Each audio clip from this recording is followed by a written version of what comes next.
Bienvenidos a una nueva entrevista aquí en DFTV. El gobierno le dio un espaldarazo al desarrollo de energías renovables no convencionales. Para andar en este tema y por supuesto en la agenda energética presentada la semana pasada, estamos junto a Claudio Huepe, coordinador del Centro de Energía y Desarrollo Sustentable de la Universidad Diego Portales. Claudio, muchas gracias por estar aquí con nosotros. Gracias por la invitación.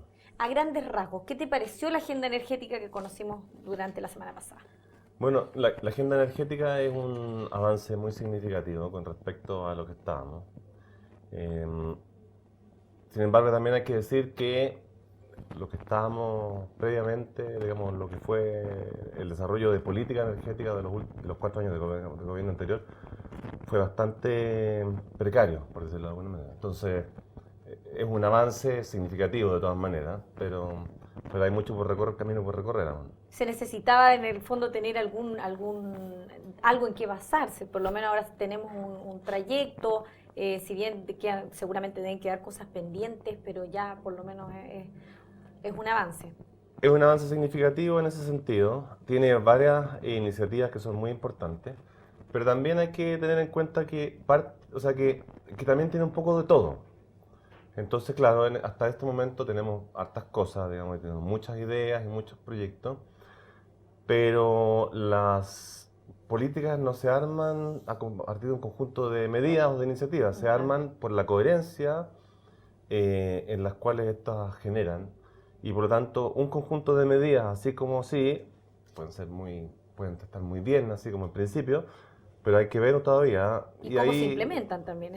Y cómo se implementan, sin duda, sin duda, eso ya hablamos en concepto, y después todavía la implementación es aún más importante. O sea, hasta el momento, en el fondo, tenemos unas grandes líneas en las cuales yo diría que difícilmente uno podría estar en desacuerdo, salvo algunas cosas tal vez, pero llegando al detalle es donde vamos a ver si realmente esta agenda como cuaja, digamos, como sirve hacia adelante.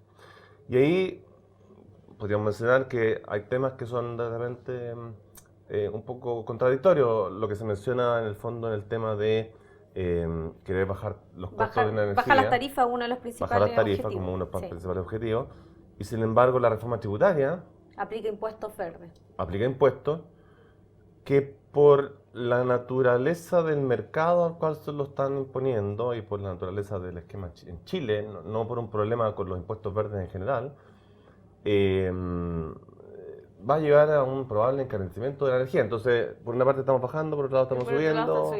Hay que ver, también nada hace prever, digamos, estamos en mayo, ¿cierto? Y no hemos visto una gota de agua este año, que suponía que iba a ser un año lluvioso. Hasta el momento no sé. Ahora puede ser que lo sea, no lo sabemos, pero las tendencias de cambio climático que hemos visto en los últimos años son bastante negativas. Y podríamos estarnos enfrentando a situaciones más continuas aún de sequía. Entonces, si eso es así, ¿cómo vamos a cumplir exactamente la reducción de costos? No está tan claro. Luego está el tema del precio del gas. Hay una gran expectativa de que los precios del gas bajen. Puede ser. Pero yo creo que hay bastantes indicaciones de que esos precios no van a bajar demasiado. ¿Qué te parece lo que señala la agenda en cuanto a las energías renovables no convencionales? Bueno, tiene un elemento muy positivo, que en el fondo que apunta a, en las licitaciones de energía que se realizan, digamos que deben realizar las distribuidoras, se instalen condiciones que permitan una mayor competitividad de estas energías. Hoy en día, dada la manera en que las restricciones, digamos, llamémoslas técnicas que se les ponen a las licitaciones, en cómo deben ser capaces de suplir la energía los oferentes, dificulta mucho que las energías renovables se puedan presentar y en general dificulta bastante que se presenten otros que no sean las empresas ya existentes en general. Y acá también se quiere impulsar principalmente la energía solar, están hablando de los paneles fotovoltaicos. ¿Cómo ves el desarrollo de esta iniciativa? Todo lo que dicen los estudios mundiales, hasta ahora más o menos conocidos, las grandes agencias de energía, la Agencia Internacional de Energía Renovables, apuntan a que la energía solar puede ser probablemente una de las fuentes con mayor potencialidad en el mundo, digamos, no solamente en Chile, pero en el mundo, para ser una energía, digamos, renovable. Los precios de las paneles fotovoltaicos han bajado muchísimo, además han mejorado la tecnología. Tenemos hoy día tecnologías que ya no son de paneles, sino que son continuas, como alfombras, qué sé yo. Tenemos también solar de concentración, que es aún más eficaz, etc. Todo indica que en el largo plazo la energía solar puede ser un pilar sustantivo para el desarrollo energético de los países, y más en un país como Chile, que tiene tan buena radiación solar. Por lo tanto, yo creo que ahí hay una beta, digamos, que de alguna manera deja entrever la agenda, que hay que profundizarla incluso más. O sea, hay una posibilidad de tener realmente un gran desarrollo a largo plazo en Chile en este tipo de energía. Y también a lo que se apuesta un poco es a utilizar nuestros propios recursos. Cierto, Chile es un país que depende principalmente de importar energía, no tenemos petróleo, tampoco contamos con gas natural, entonces de repente utilizar el viento, el sol puede ser una buena estrategia para no depender de... No, absolutamente. El aumento de la seguridad energética con el uso de recursos nacionales es importante. Aquí, desafortunadamente, bueno, el tema de escala, digamos, que en el fondo hoy día todavía es bastante más caro proporcionalmente a gran escala Las energías las energías renovables. sí. Bastante más caro, digamos, en el agregado, en el marginal no son más baratas, digamos, tienden a bajar los costos marginales.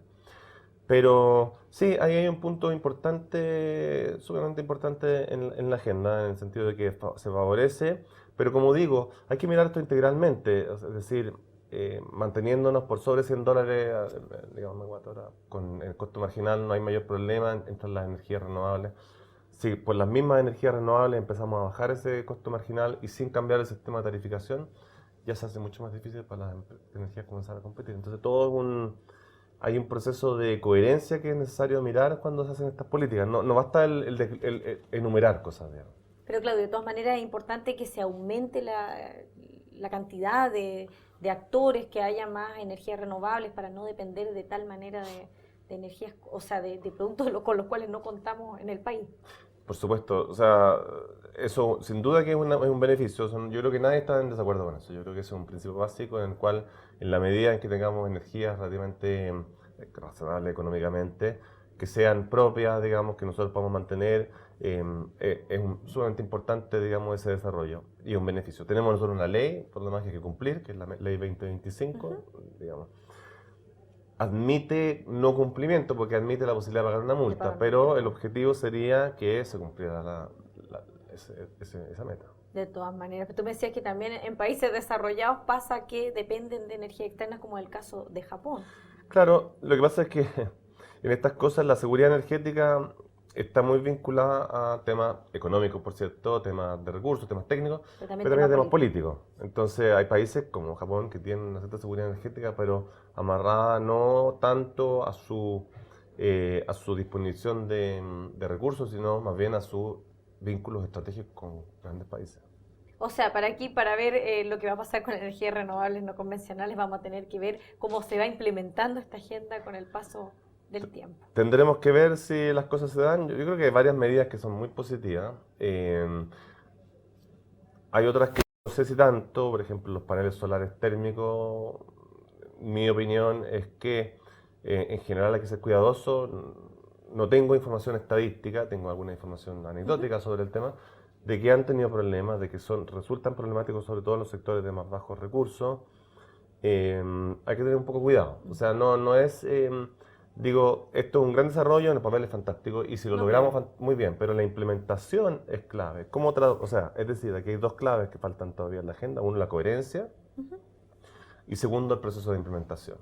Y por cierto, un punto importante también a notar es que aquí en esta agenda no hay ningún, tal vez salvo el tema del gas natural, puede ser, no hay ningún cambio muy radical. Es decir, aquí estamos más bien haciendo cosas para mejorar dentro de lo que ya hay. Lo que ya está.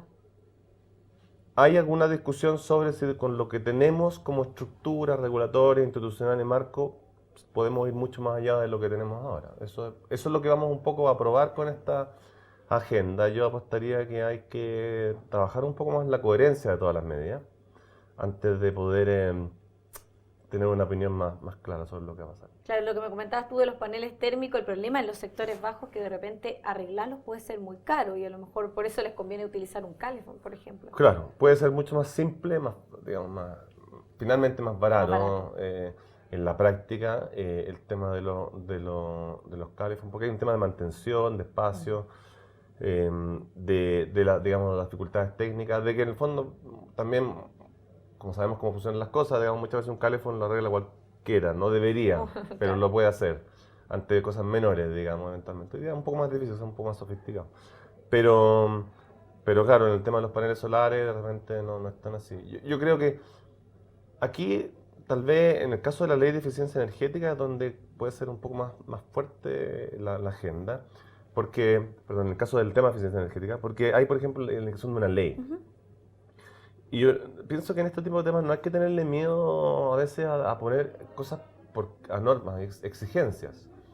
En el caso de los paneles solares térmicos podría ser perfectamente una exigencia, es decir, perfectamente podríamos tener una ley en la cual se exija que toda vivienda sobre Tanta UF. ciertas dimensiones o cierto costo tenga paneles solares térmicos, es decir, eso y bajo ciertas a lo mejor condiciones climáticas, no sé, habría que pensar un poco más la lógica, porque finalmente